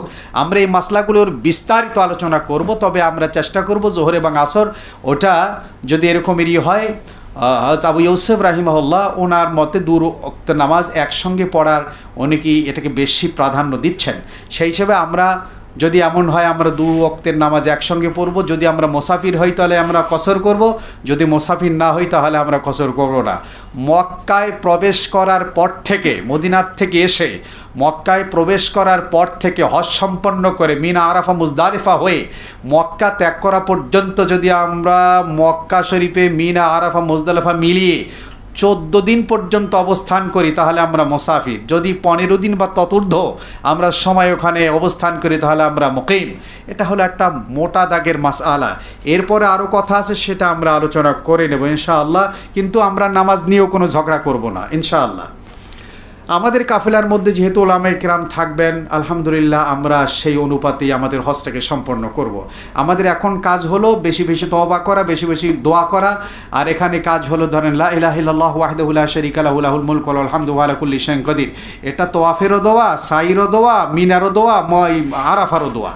আমরা দোয়া করতে থাকবো। এরপর কুল হু আল্লাহ বেশি করে পড়বো।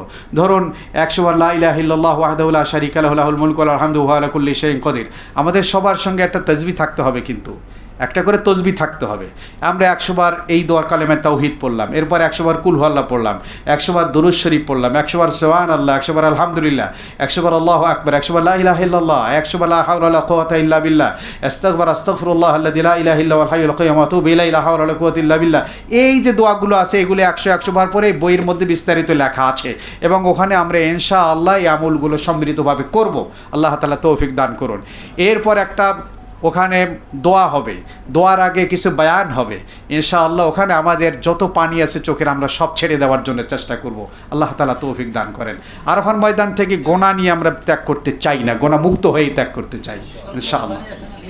হ্যাঁ, চোখের পানি না আসে, চোখের পানি আসার ভান করতে হবে। হাদিসের মধ্যে আসে কান্নাকাটি করো, যদি কান্নাকাটি তোমার না আসে, চোখের পানি না আসে, তাহলে কান্নার ভান করো, এতেও আল্লাহ তাআলা খুশি হয়ে যান। এইভাবে করে আমরা আরাফাত ত্যাগ করব। আরাফাত থেকে আমরা ত্যাগ করার ধরেন আসরের দিকে আমাদেরকে উঠিয়ে নেবে বাচের মধ্যে, কিন্তু বাচ ছাড়বে না।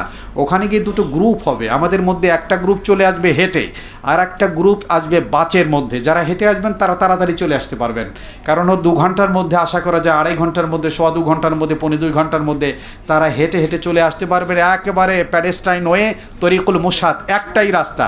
আপনার ডানে বামে কারো কাছে জিজ্ঞেস করতে হবে না, কি সুন্দর পানি পড়ছে, আর হাঁটতে হাঁটতে হাঁটতে হাঁটতে মুজদালিফায় চলে আসবেন।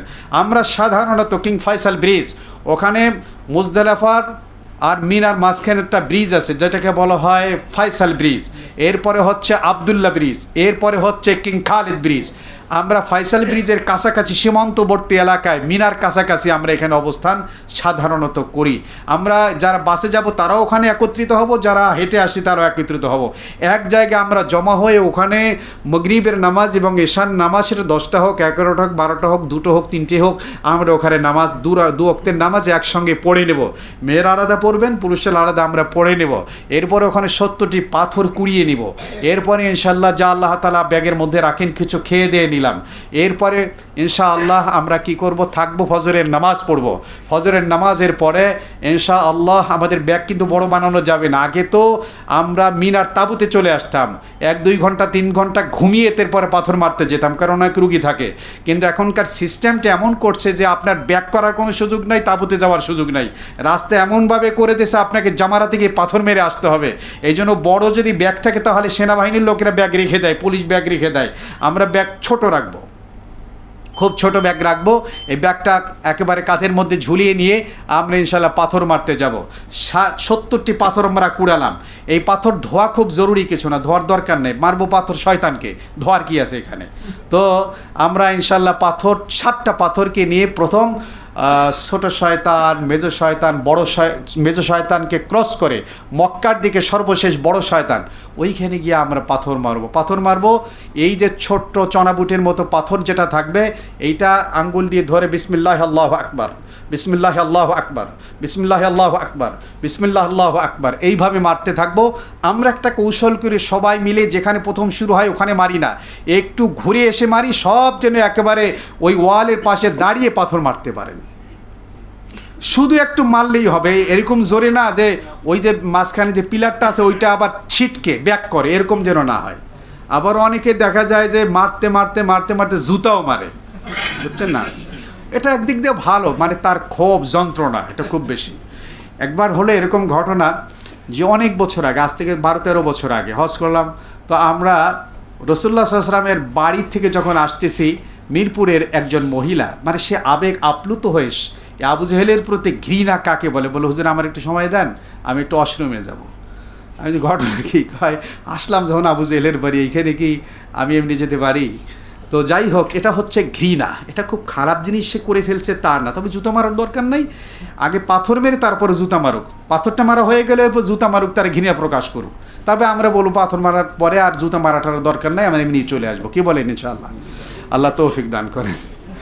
কারণ আল্লাহ এরপরে কি করবো, আমরা আসলাম, এরপরে 2টো গ্রুপ কিন্তু হয়ে গেল। একটা গ্রুপ পাথর কোরবানি করার জন্য যাবে, আমরা একসঙ্গে যারা থাকবে, একটা গ্রুপ কোরবানি করার জন্য তারা চলে যাবে, আর আমরা বড় গ্রুপটা সবাই আবার মিনার তাঁবুতে চলে আসবো। মিনার তাঁবুতে এসে ওখানে আমরা থাকবো, আর কোনো কাজ নাই, অপেক্ষার প্রহর গুনতে হবে। যারা নিজেরা কোরবানি করছেন তারা তো উত্তম কাজ করবেন, যারা আত্মীয় স্বজনদের মাধ্যমে করবেন তারাও ভালো কাজ করবেন যদি বিশ্বস্ত হয়।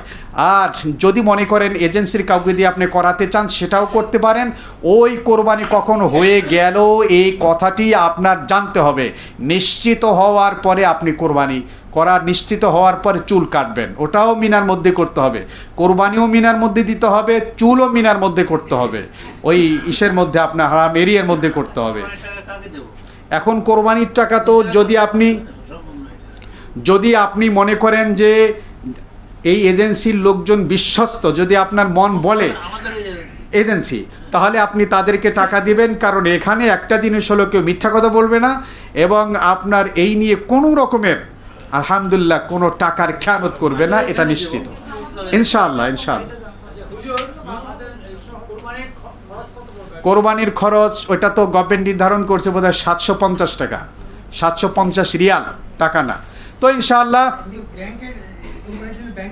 আমরা ব্যাংকের বিষয়টি আগেই আলোচনা করেছি। ব্যাংকে আমরা না দেওয়ার জন্য বলবো এই কারণে, যেহেতু হানাফি মাযহাবে 3টি জিনিসের ক্রমধারা রক্ষা করা, যেটাকে তারতিব বলে আরবিতে, এটা ওয়াজিব। আগে পাথর মারা, তারপরে কোরবানি করা, তারপরে চুল কাটা। এই 3টি যদি লঙ্ঘিত হয় তাহলে দম ওয়াজিব হয়। ধরুন আপনাকে আল্লাহজি ব্যাংক বা অন্য ব্যাংকে যখন জমা দিলেন, আপনাকে একটা স্লিপ দিল যে আপনার কোরবানিটি একেবারে সকাল 10টার মধ্যে হয়ে যাবে। আপনি দেখবেন খবর নিয়ে ওই কোরবানি পরের দিন 10টায় হয়েছে কিনা, বুঝছেন না। আমরা এইটা ওইখানে গিয়ে আলোচনা করব, কোনো টেনশনের কিছু নাই, এটা আমি বলে দিলাম। কোনটা সহজ হবে? আমরা বলে দিলাম যে আমরা যারা একসঙ্গে কোরবানি করবো এজেন্সির, তারা করব কি, তারা করি হলো এই কাফেলার মধ্য থেকে 2-4 জন নওজোয়ান, যার এখন কোরবানি করতে অনেক কষ্ট, অনেক হাঁটা লাগে, অনেক ঘোরা লাগে, একটু কষ্ট হয়, সময় লাগে, কোরবানি করে ফিরে আসতে আসতে রাত 2-1টাও বেজে যায় ওই দিন। তো এই জন্য কোরবানি যারা করতে যায় তারা হলো 2-4 জন সঙ্গে একসাথে যাওয়া, তারা নিজে দেখবে কোরবানি হয়েছে কি না, এটা নিশ্চিত হওয়ার জন্য, মানে কারোর প্রতি কোনো সন্দেহ না থাকে। এটা সাধারণত এজেন্সি করে থাকে। আর কোরবানিটা সাধারণত রেসালাত ভাই নিজে যান এবং সাথীদেরকে নিয়ে যান। আপনাদের যদি বিশ্বাস এবং ভালো লাগে তাহলে আমাদের এজেন্সিতে এই রেসালাত ভাইকে আপনি দিতে পারেন, সাথে 2-4 জন গিয়ে দেখবেন, নিজেরা কোরবানি করবেন, জবাই করবেন ইনশাআল্লাহ। আচ্ছা, যাই হোক, এটা বললাম আর কি, আরও তো সময় আছে, এটা একটা ধারণা দেওয়া, এ নিয়ে যেন আপনাদের মধ্যে কোনো দুশ্চিন্তা না থাকে, মূলত এই জন্য বলে দেওয়া। আচ্ছা, এরপরে আমরা কি করলাম, 12 তারিখে দুপুরের পর থেকে নিয়ে, হ্যাঁ এখন পাথর আমরা মেরে আসলাম প্রথম দিন 10 তারিখে। এরপরে আমাদের কাজ কি, এরপরে আমাদের কাজ হলো আল্লাহর ঘরে গিয়ে তোয়াফটা করা। 10 তারিখের শোবে সাদেক নিয়ে 11 তারিখ এবং 12 তারিখ সন্ধ্যার আগ পর্যন্ত যে কোনো এক মুহূর্তে গিয়ে আল্লাহর ঘর তোয়াফ করা এবং সাই করে আসা। এখন আপনি 10 তারিখও যেতে পারেন, 11 তারিখও যেতে পারেন, 12 তারিখও যেতে পারেন, কোনো সমস্যা নাই। আমরা পরামর্শ করে যখন সবার জন্য ভালো হয় সেই সময়টা গিয়ে আমরা তোয়াফ করবো, একসঙ্গেই যাব ইনশাআল্লাহ। আচ্ছা, এরপরে আমরা যে কাজটি করব, 11 তারিখে দ্বিপ্রহর থেকে পাথর মারার ওয়াক্ত শুরু হয়ে গেল।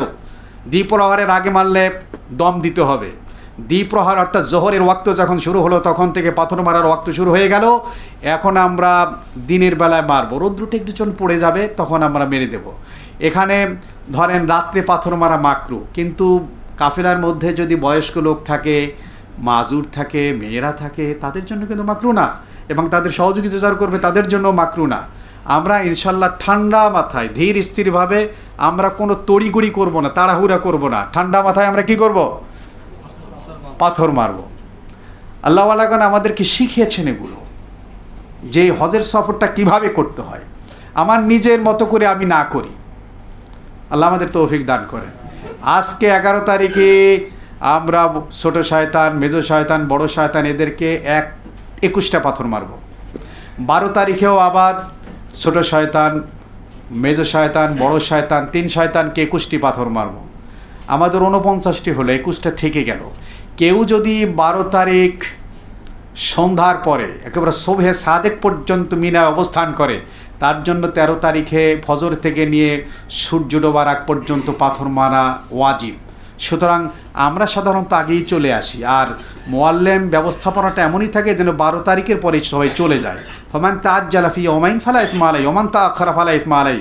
12 তারিখ আসলে কোনো অসুবিধা নাই, শরীয়তে বৈধ আছে। আমরা এরপরে চলে আসলাম। যদি 13 তারিখের পাথর মারা না লাগে তাহলে 21টি পাথর মারা ফেলে দিলাম, কি বলেন? আল্লাহ তৌফিক দান করুন।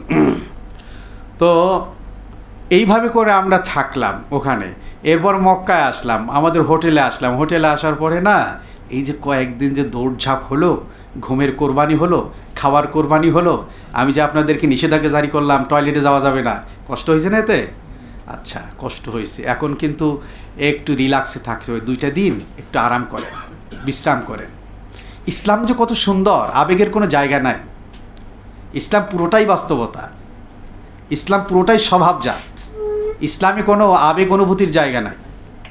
এই জন্য এখন আপনি কি করবেন, অনেকে দেখবেন যে বয়স্ক মানুষজন এই যে কষ্টটা করছেন, আরে সেই মুজদালিফা থেকে হাঁটা শুরু করছেন, কত জায়গায় হাঁটা লাগছে এই রোদের মধ্যে, এই এসির মধ্যে বসে তো এই অনুভূতিটা আসবে না, ওইখানে গেলে পরে বুঝে আসবে। তো সেই জন্য আমরা একটু আরাম করব, ওখানে আরাম করবে। এরপরে যদি কেউ পারি, স্বাস্থ্যে কুলায়, তাহলে আমরা তোয়াফ করার জন্য আল্লাহর ঘরে আসলাম, বা একটু হেঁটে নামাজ পড়তে আসলাম। এভাবে আমরা আমাদের সময়টা পার করলাম। আসার আগে আবার কি করতে হবে, বিদায়ী তোয়াফটা করতে হবে। কি করতে হবে? বিদায়ী তোয়াফটা করতে হবে। মনে রাখবেন, অনেকে বলে থাকেন যে বিদায়ী তোয়াফের পরে আর কোনো তোয়াফ নাই, এই কথাটি ভুল। বিদায়ী তোয়াফ করার পরে আপনি আরও 10টা তোয়াফ করতে পারবেন, কোনো অসুবিধা নাই। আর যদি এমন হয় যে বিদায়ী তোয়াফের নিয়তে কোনো তোয়াফ করেন নাই, নফল তোয়াফ করেছেন, বিদায়ী তোয়াফ করতে পারেন না, ইতিমধ্যে ফ্লাইটের সময় হয়ে গেল, ঢাকা এসে চলার সময় হয়ে গেল, এখন কি করবেন? বললো ওই যে নফল তোয়াফটা করেছেন, যেখানে বিদায়ী তোয়াফের নিয়ত ছিল না, ওইটাই বিদায়ী তওয়াফের স্থলাভিষিক্ত হয়ে গেল। আল্লাহ ইসলামকে সহজ করেছেন। মেয়েদের একই বিধান। মেয়েদের তো মুজদালিফায় যদি না যেতে পারে তাতেও সমস্যা নেই। অর্থাৎ সাউদা বিনতে জামা রাদিয়াল্লাহু তাআলা আনহা রাসূলের স্ত্রী, মোটা ছোট ছিলেন, কষ্ট হয়, রাসূল বললেন এনে নিয়ে যাও, মুজদালিফায় থাকতে পারবে না, মিনার তাবুতে নিয়ে যাও। তো এই জন্য কী করবেন, মেয়েরা যদি এরকম কষ্টকর হয় তাহলে মুজদালিফায় না থাকলেও তাদের কোনো সমস্যা নেই। মেয়েদের একটা চ্যাপ্টার আছে আমার বইয়ের মধ্যে, অনেক প্রশ্ন থাকে মেয়েদের, এত উন্মুক্ত জায়গা বলা যাবে না। তো সেই জন্য আপনারা এই প্রশ্নগুলো, এই চ্যাপ্টারটা একটু দেখবেন। আমার বিশ্বাস, যেহেতু আমি দীর্ঘদিন কষ্ট করে এগুলো মোটামুটি জমা করেছি, আমার মনে হয় কোনো প্রশ্ন থাকবে না যদি মেয়েরা এই চ্যাপ্টারটা পড়েন, বরং অতিরিক্ত আরও অনেক কিছু জানতে পারবেন। আল্লাহ তাআলা তৌফিক দান করুন।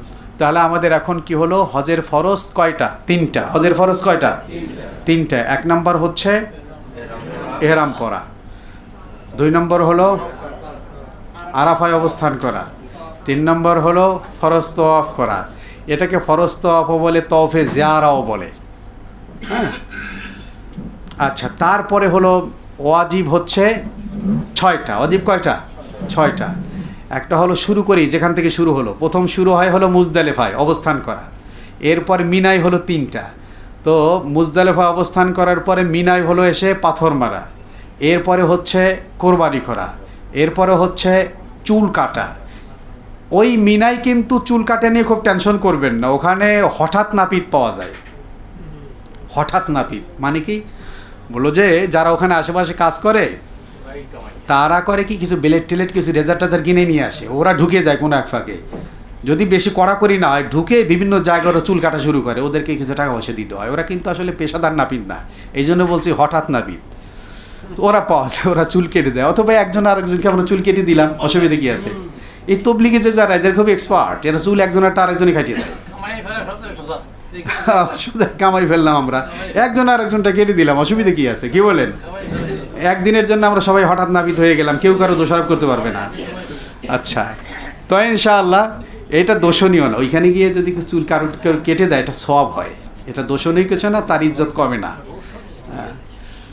তো যাই হোক, এটা আমাদের ইনশাআল্লাহ সুন্দর একটা মানে সম্প্রীতির মধ্যে আমাদের সময়টা কাটবে। আপনি দেখবেন হজটা শেষ করার পরে যেদিন বিদায় হয় না, একজন আর একজনকে জড়ায় ধরে কান্নাকাটি করে, খুব মহব্বত হয়।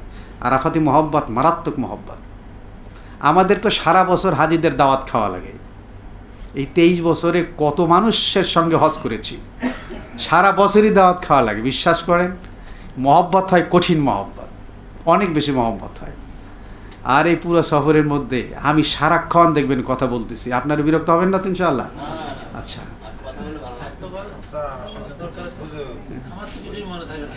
কোনো অসুবিধা নেই। আচ্ছা, এহরামের কাপড়টা পরে এখন দেখাবো। হ্যাঁ, এটা মনে আছে, এটা আনছি তো এমনিই না। এই বই মিরাজ, দেখো তো বই দিছে না কেন? এই জীবন্ত হজটা যারা পান নাই তাদেরকে দিয়ে দেন। আচ্ছা, পৌঁছাচ্ছে। আর এই এহরামের কাপড়টা পরে দেখাই দিচ্ছি।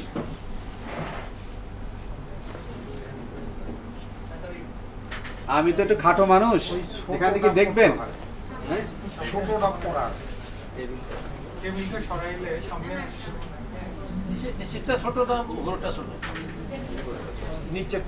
নিচেরটা ছোট, নিচেরটা 2.5 গজেরটা নিচে পড়বেন, 3 গজেরটা চাদরের মতো পড়বেন। আমি পরাটা দেখাই দিচ্ছি।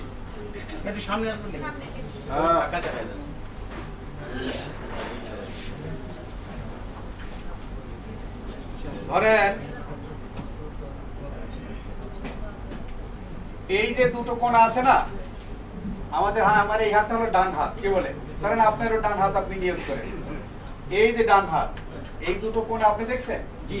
এটা ডান দিকে সরাসরি টান দেন, ডান দিকে দেওয়ার পরে পেট আছে না, এই ডান পাশে পেটের একটা চাপ দেন, পেটের ডান পাশে চাপ দেন। এরপরে কোথায় আনেন? বাম দিকে। আবার এখানে আনেন ডান দিকে, এরপর একটা মোড়া দেন। এরপরে যখন আবার কাপড়টার পরে বেল করবেন, সোনায় সোহাগা, কিচ্ছু হবে না ইনশাআল্লাহ। এটা একটা পদ্ধতি, আমি সাধারণত এটা ব্যবহার করি। এর চাইতে উত্তম কোনো পদ্ধতি যদি কারো জানা থাকে, আপনারা অবশ্যই সেটাকে ব্যবহার করবেন, সেটাকে গ্রহণ করবেন। তাহলে আমি আরেকবার দেখাই। ধরেন কাপড়টা পরলাম, একেবারে টান দিলাম কোথায়? ডান দিকে। প্রথম ডান দিকে ও কোথায় টেনে দিতে হয়? প্রথম কোন দিকে টান দিতে হবে? ডান দিকে। এরপরে ডান পেটের উপরে কি করেন? ডান পাশে পেটের ডান পাশে একটা চাপ দেন, এরপরে আটকায় ধরেন, এরপরে কোথায় আনতে হবে? বাম দিকে, এরপরে ডান দিকে, এরপরে মোড়া দেন। আপনি একেবারে পা ছড়িয়ে দেন, ইনশাআল্লাহ সতর খুলবে না। আচ্ছা, এরপরে উপরে আপনার কি বেল্টটা পরেন, বেল্টের মধ্যে রিয়াল থাকবে, ডলার থাকবে, অনেক সময় মোবাইল রাখে, এগুলো থাকবে। আর এইটা পরবো কিভাবে? কাপড়টা হচ্ছে এইভাবে পরা। আমরা পৌষ মাসে শীতের সময় যেরকম চাদর পরি গ্রামে, এইরকম পড়তে হবে। আবার অনেকে করে কি জানেন, একবার কাপড় তো পরছে একেবারে পেটটা মোটামুটি উন্মুক্ত করে রাখে, ডিসপ্লেতে রাখে। পেটটা ডিসপ্লে করা যাবে না, কি বলে? কারণ নারীদের জন্য যেরকম সব জায়গায় ঢেকে রাখা, পুরুষের জন্য কিন্তু এইরকমেরই। এই সতর টতর খুলে রাখা এটা ঠিক না। আর নাভির নিচ থেকে নিয়ে হাঁটু পর্যন্ত এটা ফরজ। এটা দেখতে তো কঠিন কোনো হবে না, গেঞ্জি তো থাকবে না। না, গেঞ্জি টেঞ্জি কিচ্ছু না। আল্লাহর পাগল হয়ে যাওয়া লাগবে, কি বলে? তাওয়াফের আগে কি রকম থাকবে, পরে কি রকম থাকবে? এটা হলো বাংলাদেশ থেকে যখন বাঁধলাম ইহরাম, তখন মদিনার থেকে যখন ইহরাম বাঁধলাম তখন এইরকম সব জায়গায়। শুধুমাত্র কাবা শরীফ যখন আমরা তোয়াফ করতে আসবো, কি করব? কাবা শরীফ যখন তোয়াফ করতে হাজরা আসওয়াদের কর্নারে আসবো, তখন আমরা কি করব? ডান বগল, কোন বগল? ডান বগলের নিচ থেকে এইরকম ভাবে দিব। খেয়াল রাখতে হবে যেন পেট মোবারক ডিসপ্লে না হয়ে যায়। হ্যাঁ, এইটা খেয়াল রাখতে হবে। এরপরে আমরা এইভাবে ইনশাআল্লাহ থাকবো 7টা চক্কর দেওয়া পর্যন্ত। কয় চক্কর? 7 চক্কর পর্যন্ত এইভাবে থাকবে। 7 চক্কর শেষ, বিসমিল্লাহ আল্লাহু আকবার, চুমু খেলাম হাতে, এখন আবার ঢেকে ফেলতে হবে। আর এইটা যদি না ঢাকি আর এই অবস্থায় যদি নামাজ পড়ি, নামাজটা মাকরুহ হবে। কি হবে? নামাজ মাকরুহ। এটা খেয়াল রাখো। তো মোটামুটি যে ইমিগ্রেশনের সময় সৌদি কার্ডটার যে মোবাইল সম্পর্কিত কার্ড, এগুলো কি আমাদেরকে কি এগুলো সম্বন্ধে একটু বলবেন? ভিসা কার্ড সব কিছু আপনাদেরকে আগেই বুঝিয়ে দেওয়া হবে। সব আপনার ভিসার মধ্যেই থাকবে, কোনো অসুবিধা নেই। আপনি কোথাও গিয়ে এই আপনার গিয়ে দুটি এয়ারপোর্টের কোথাও গিয়ে কোনো প্রেশারির মধ্যে, এদিকে নিয়ে এসো, ঝামেলায় পড়তে হবে না। যারা ইতিপূর্বে বই পান নাই, দয়া করে তারা বইগুলো গ্রহণ করে নাও। এই প্র্যাকটিক্যাল যে অধ্যায়টি আছে, আমি খুব অনুরোধ করব আপনারা কমপক্ষে প্র্যাকটিক্যাল অধ্যায়টি কয়েকবার পড়বেন। আল্লাহ তাআলা তৌফিক দান করেন। আর এই যাওয়ার আগে যাদের তালবিয়াটি সহি হয় নাই বলে মনে করেন, অথবা যাদের সহি আছে, আপনারা কোনো বিজ্ঞ লোককে শোনাবেন। আর যদি মনে করেন যে আমার কাছে শোনাবেন ফোনে, আমি শুনতে রাজি আছি, কিন্তু আপনারা অশুদ্ধ তালবিয়া নিয়ে দয়া করে ইহরাম বাঁধবেন না। এই কয়েকদিনের সবক হলো তালবিয়াটাকে একেবারে 100% শুদ্ধ করতে হবে। তালবিয়া বারবার কিন্তু কোনো ছাড় দেওয়া হবে না ইনশাআল্লাহ। আমরা তালবিয়া সহি করতে চাই। আল্লাহ তৌফিক দান করুন। মেয়েদের জন্য একই বিধান, পুরুষের জন্য একই বিধান। অশুদ্ধ তালবিয়া নিয়ে আল্লাহর ঘরে যাব না, আমরা শুদ্ধ তালবিয়া নিয়েই যাব ইনশাআল্লাহ। আমার নাম্বার এই বইয়ের মধ্যে আছে। আপনার গিয়ে এই যে হজ ও উমরার পকেট গাইড যেটা আছে, এটা হচ্ছে এর মধ্যে আমার গ্রামীণ যে নাম্বারটা আছে ওইটা হোয়াটসঅ্যাপও আছে। এর মধ্যেও একটা গ্রামীণ নাম্বার আছে, এর মধ্যে হোয়াটসঅ্যাপ আছে। এটা আমি আমার কাছে থাকি গ্রামীণটা। আর যেটা ওয়ারিদ, এটা মূলত আমার মাদ্রাসায় থাকে, মাদ্রাসার নাম্বার ওটা। তো গ্রামীণটা আমার কাছে থাকে। আপনারা এখানে ফোন দিয়ে, আমি বিরক্ত হবই না, বরং আমি খুব আগ্রহের সাথে আপনাদের এই তালবিয়াগুলো শুনবো। কেননা এটা আমার কাছে ভালো লাগে যে একজন হাজির যদি তালবিয়াটা সহি হয়, এটা আমার কাছে কঠিন এক আনন্দের বিষয় হয়ে দাঁড়ায়। এজন্য আমি চাই, এটা আমার মেধা মননে মগজে এটা আছে যে আমরা যারা একসঙ্গে হজ করব, মিনিমাম এই হাজি অন্তত অশুদ্ধ তালবিয়া যেন তার না হয়। তার জবান থেকে যখন তালবিয়া বের হবে, অন্যের জন্য তাকায় থাকে, ঈর্ষান্বিত হয় যে না, মাশাআল্লাহ হাজি সাহেবের তালবিয়াটা বড় সুন্দর। আল্লাহ তৌফিক দান করুন। আল্লাহ খুব তৌফিক দান করুন। আপনারা ফোন দিলে আমি বিরক্ত হব না, যেহেতু আমি প্রোগ্রামে থাকি, অনেক সময় ফোন রিসিভ করতে নাও পারি, তবে আমি ব্যাক করি সব ফোনগুলো ইনশাআল্লাহ, কোনো অসুবিধা নাই। আমরা এইভাবেই থাকি। আর একবার তালবিয়া সবাই পড়ি। হোয়াটসঅ্যাপে অডিও দিলেও তো হবে। হ্যাঁ, লব্বাইক আল্লাহুম্মা লব্বাইক, লব্বাইক লা শারীকা লাক লব্বাইক, ইন্নাল হামদা ওয়ান নি'মাতা লাকা ওয়াল মুলক লা শারীকা লাক, লব্বাইক আল্লাহুম্মা লব্বাইক, লব্বাইক লা শারীকা লাক লব্বাইক, ইন্নাল হামদা ওয়ান নি'মাতা লাকা ওয়াল মুলক লা শারীকা লাক, লব্বাইক আল্লাহুম্মা লব্বাইক, লব্বাইক লা শারীকা লাক লব্বাইক, ইন্নাল হামদা ওয়ান নি'মাতা লাকা ওয়াল মুলক লা শারীকা লাক। এক চমৎকার দৃশ্য, ভাষার মিল নাই, গায়ের রঙের মিল নাই, উচ্চতার মিল নাই, নাকের মিল নাই, চোখের মিল নাই, আহা সব একটাই, লব্বাইক আল্লাহুম্মা লব্বাইক, লব্বাইক লা শারীকা লাক লব্বাইক, ইন্নাল হামদা ওয়ান নি'মাতা লাকা ওয়াল মুলক লা শারীকা লাক। কি চমৎকার! এই দৃশ্যটাই ভিন্ন রকম, জান্নাতি দৃশ্য, সব সাদা কাপড়ে, আর সুন্দর দৃশ্য। আল্লাহ তাআলা মুজদালিফায় ধনী গরিব সব এক জায়গায় শোয় রাখলেন, সব যায়, নারী পুরুষ এক জায়গায় ঘুমায় রাখলেন। আল্লাহ পাক একাকার বানায় দিলেন। কিসের হিংসা, কিসের বিদ্বেষ, কিসের পরশ্রী কাতরতা, কিসের দাম্ভিকতা, কিসের অহংকার। আল্লাহ বলেন সব এক জায়গায় ঢালা বিছনায় ঘুমায় রাখলাম, কোনো খাট নাই, পাহাড়ের উপরে, পাথরের উপরে। পাহাড়গুলো দেখবেন সাদা ধবধবে হয়ে গেছে, আল্লাহর মেহমানরা ওখানে অবস্থান করছে। আল্লাহ তাআলা আমাদেরকে এই অনুভূতি নিয়ে, হজের মধ্যে তো রাজনৈতিক শিক্ষা আছে, বিশ্ব মুসলিমদের ঐক্য গড়ে তোলার জন্য একটা রাজনৈতিক শিক্ষা আছে। দুনিয়ার মুসলিম, তুমি যে প্রান্তেই থাকো, ধর্মের ব্যাপারে, ইসলামের ব্যাপারে, আল্লাহর ব্যাপারে, রসুলের ব্যাপারে, ফিলিস্তিনের ব্যাপারে, কাবার ব্যাপারে, বাইতুল মুকাদ্দাসের ব্যাপারে তুমি এক এবং অভিন্ন সত্তা হয়ে যাও। তোমাকে আমি এক জায়গায় এনেছি, আরাফার ময়দানে খামাখারি নাই, তোমাদের মধ্যে ঐক্যের চেতনা ঢুকিয়ে দেওয়ার জন্য। তোমরা বিভক্ত হইও না, ছিন্ন বিচ্ছিন্ন হইও না। ওয়াতাসিমু বিহাবলিল্লাহি জামিয়া, আল্লাহর রজ্জুকে মজবুতভাবে আঁকড়ে ধরো। একজন মুসলিম আর একজন মুসলিমের সম্পর্ক কেমন? কাজা সেদিন ওয়াহেদ, আঙ্গুল কাটলে সমস্ত শরীর ব্যথা লাগে। এক মুসলিম ব্যতীত হলে আর সব মুসলিম ব্যতীত হবে। ফিলিস্তিনের মা বোনদেরকে আজকে নির্যাতন করা হচ্ছে, হত্যা করা হচ্ছে। শিশু বাচ্চাদেরকে বিভৎস কায়দায় তাদেরকে হত্যা করা হচ্ছে। ক্ষতবিক্ষত রক্ত আর লাশ, এগুলো মানুষের সামনে ধসায় দেওয়া হচ্ছে। আমাদের এই চেতনা জাগা উচিত, এই ভালোবাসা জাগ্রত হওয়া উচিত। ফিলিস্তিনিদের পাশে আমাদের দাঁড়ানো উচিত। টাকা পাঠানোর যত নির্ভরযোগ্য ব্যবস্থা আছে সেখানে আমার টাকা পাঠানো উচিত। আল্লাহ যদি কবুল করেন, সেখানে তাদের পাশে দাঁড়িয়ে জিহাদ করার প্রয়োজন হলে জিহাদ করার জন্য তৈরি হওয়া উচিত। আল্লাহ তাআলা আমাদেরকে খুব কবুল করে নেন। কত বড় একটা শিক্ষা! সব ভাষার মিল নাই, শব্দের মিল নাই, চেহারার মিল নাই, বর্ণের মিল নাই, কিন্তু একটা জায়গায় মিল। আল্লাহ সবাই একাকার করে দিচ্ছেন। আমাদের মোহাম্মদ জাহাঙ্গীর আলম ভাই, উনি আপনাদের সামনে কিছু কথা বলবেন।